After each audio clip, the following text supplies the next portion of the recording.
నమస్తే అండి. ఈ సరుకులు చూసారా? ఇవి నేను డబ్బులు పెట్టి తీసుకున్నవి కాదు. మనం ఇంట్లో వాడుకునే వేస్టేజ్ తీసుకొని మనకి ఈ సరుకులు ఇస్తున్నారు ఇప్పటి ప్రభుత్వం వారు. మాది గుంటూరు లాల్పురం గ్రామం.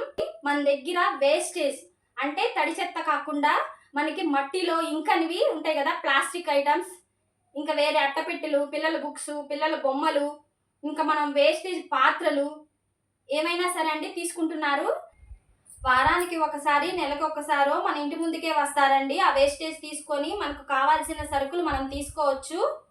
ప్లాస్టిక్ కవర్స్, ప్లాస్టిక్ వస్తువుల వల్ల అవి భూమిలో ఇంకక జంతువులు, ఆవులు తిని ప్రాణాలు కోల్పోతున్నాయి కదా. అందుకే ఈ ఆలోచన చేశారనుకుంటాను. ఈ ఆలోచన చాలా బాగుంది, నాకు చాలా బాగా నచ్చింది.